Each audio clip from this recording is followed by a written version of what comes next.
culture bi kay des ci culture bi kon des ci culture ci culture bi rek Aziz kon boog ñu ñëw ci moom Julde Mbengue bi nga xamante ne rek moom mooy présidente commission culture bu Bargny. waaw nekk secrétaire général bu ARCOT bu Bargny Sendo ñu wax ci ñetteelu édition li nga xam ni balaa may ñëw ci 3e édition bi sax tey jii culture bi fan la toll ci Bargny Sendo Rufisque ci gox boobu mi ngi dox bu baax.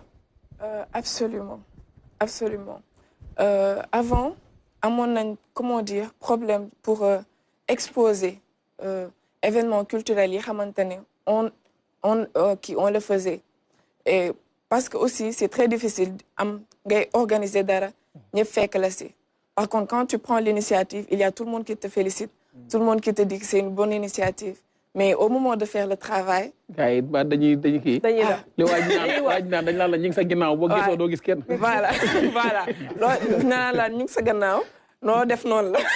tu vois ñoom ils sont là que quand bu fekkee quand tu mets les premiers pas. ñu gis ne succès la. parce que juste pour rappel première édition bi c'était au moment des manifestations suñu première édition dañ forcé barrage parce qu'on s'est dit que bon suñ bàyyee peut-être que l'année prochaine aussi su amaatee avec des contraintes on va obliger aussi de laisser tomber donc ñu forcer. Après on a fait 2 journées on était obligé d'arrêter parce que ak manifestation et c'était un peu compliqué. ñu def une 2e édition ça s'est tellement bien passé que ça a dépassé nos attentes déjà mais comment dire gënoon a métti mooy qu'on n'a pas pu faire le régate tournoi rawante gaal yi course régate parce que moment bi ñu ko programmé woon dafa tombé woon ak suñu benn lutteur Quench Boy mu am combat. Du coup on ne pouvait pas le laisser parce que moom tamit ça fait partie aussi soxla woon na soutien bi derrière. Du coup après ça on a à la dernière journée suñu cérémonie officielle on a fait comment dire ben mbapat mais c'est fait par les comédiens juste pour remplacer kii bi voilà. tey jii taxawaay bi lan la ci 3e édition bi ak innovation yi nga xam ni ci lañ jëm lan moo waral tey bu leen defee 2 éditions tamit def ngeen bilan. ngeen xam ni balaa ñuy ñëw 3e édition bi.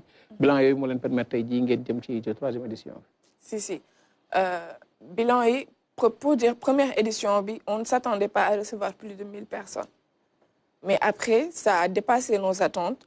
Parce que même communauté Lébu bi yëpp ñoo déplacé wu ñëw. communauté bi yëpp dañ doon sot rek. dañ doon sot le voilà. ñoo mën a sot. que ñoo mën a sot voilà. Et en plus Bargny ça faisait longtemps que amul woon genre événement boobu. Imaginez que même élèves yi dañ génne ne lu tax ñu def ko période école quoi alors que. voilà dañ bëggoon mu nekk vacances yi xam ne ils vont en profiter au maximum. Alors que 2e édition bi c'était genre. Test pour voir si dina jàll exactement et ça a marché. besoin la woon bu ñu exprimer communauté bi wala yéen a toog gis ne am na ci yoo xam ne fësatul bu baax ci biir dëkk bi ngeen ne nañ ko mandat. oui en fait suñu objectif principal c'était de montrer de valoriser notre héritage. de yow mi dinaa xuloog yow sànq ba rek maa lay ganale nga ne doo wax wolof. comment dire. alam lébu. alam lébu bu kii olofam xawul dëgg du coup je réfléchis en français. bu ko def nag réfléchir ci wolof. En fait la langue c'est quelque chose c'est un moyen de communication l'essentiel mooy li ngay wax que ça puisse parvenir avec la personne avec laquelle tu communiques mu xam yow lan la. Qu'est-ce que tu veux dire exactement. Bon man avant par exemple. bi may nekk comme je suis présidente commission culturelle c'est ma première fois bi may nekk conseiller municipal c'était pas une très bonne expérience parce que ñoom ñëpp dañu daan bëgg insister à ce que je parle wolof alors que damay réfléchir en français. du coup ma war a traduire en wolof. du yomb day métti du coup da ngay limite de. d'accord léegi activité yi nga xam ne yéen a ngi koy def. Aziz mi wax sànq ñetteelu édition bi ci ngeen di jublu lan moo indi ngeen bëgg a organiser lu ni mel maa ngi wax sànq ne ndax dafa nekk loo xam ne nit yi ñoo leen ko wax am na yoo xam ne gisatuñ ko ci dëkk bi wala yéen a toog a seen bopp def constat bi ne dangeen ci bëgg a remédier. En fait c'est un constat plus loo xamante ne la communauté en avait besoin parce que dañ defoon ay discussions autour de la culture lébu, on s'est rendu compte que les jeunes, ils se méprennent concernant certains rites à culture traditionnelle. Par exemple, la majeure partie dañuy jouer les Goumbé ak Ndaw Rabine, Ndëri ak Yaba, ils ne connaissent pas. Donc l'essentiel, ce sont des danses, ce sont des chants, c'est du folklore. Alors que non, beaucoup. Non, de ben. En fait, Ndëpp, c'est genre pour faire appel, exorciser les personnes pour, comment dire, une médecine traditionnelle, pour dellu si waat leen. Alors que Ndaw Rabine, les gens ils disent Ndaw Rabine, alors que c'est Ndaw Ragine. Ndaw Ragine, c'est une danse, ce ne sont pas les dames qui le font, ce sont les jeunes filles qui le font. Et ñi koy def, alors ñi xamantene dañu accompagner pêcheurs yi à ce que comme ñu dem ci jàmm ñibisi ci jàmm et que la pêche soit fructueuse. Alors que Goumbé par exemple, alors ñi xamantene dañuy dem tool. Léegi seen jabar yi leen daan yóbbu préparer ay lekk et tout, accompagner di leen faytal pour féexal seen xol. Tu vois, danse bu nekk am na signification ak loo xamantene daf la koy jàngal derrière. Ndëri, c'était pour les jeunes filles yoo xamantene ñu ngi dugg comment dire, dans la maturité. Du coup, ce sont des chants, on le chantait pour wax leen ci état bi ñuy jàll et leur dire de se préserver. Parce que c'était ça, ça servait à ça. Yaba moom mooy. Yaba, c'est la danse des nobles. Comment dire? Ouais, donc, il y a différentes choses yoo xamante ne les jeunes, ils ne le comprennent pas. ñoom dañ gis fecc voilà folklore la et fii xumb na et tout voilà te ñun yëpp la ñuy jël boole benn yoon voilà boole lépp alors que c'est pas comme ça léegi ñun notre objectif c'était si festival bi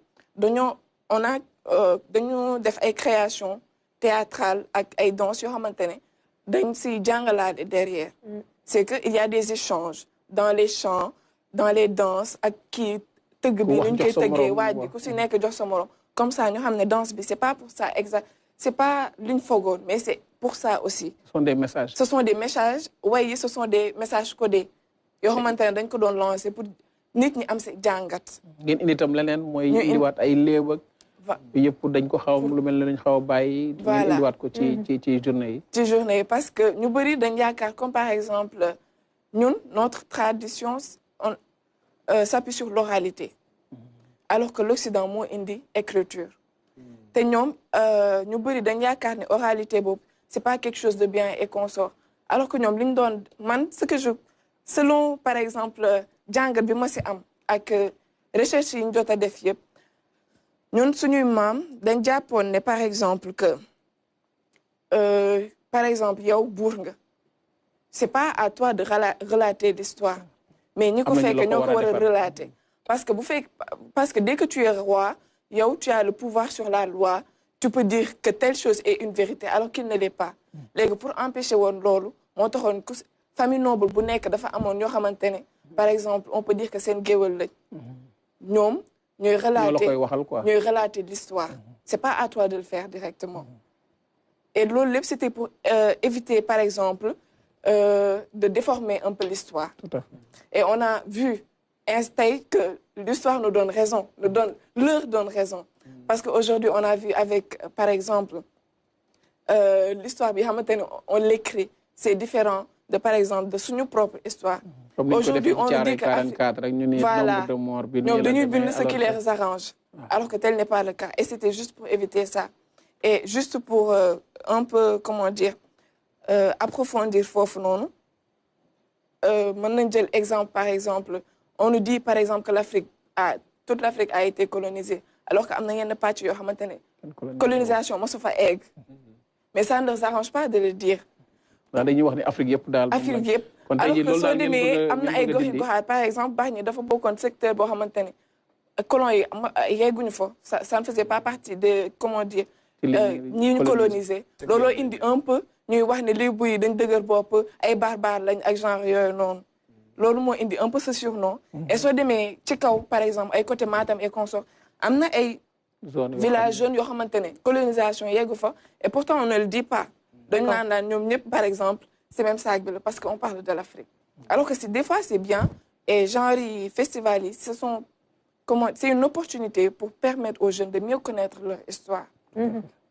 yaa ngi wax lu neex xam naa ni instant parce que bu ñuy wax ci histoire di dellusiwaat li nga xam ne ci culture li ñu moomal suñ bopp xam ko mën na la dimbali aussi ci sa ëllëg naka nga koy doxale ci lu wóor sax festival patrimonial Aram dafa am solo trop def benn festival boo xam ne day valoriser suñu patrimoine culturel xam nga moo tax ay journée culturelle 2 baax 48 heures 2 72 heures 2 man yooyu dama koy encouragé toujours collectivité locale yi dañ ci war a jàpp ak doole quoi un festival patrimonial y a rien de tel quoi franchement jërëjëf dinañ ñëwaat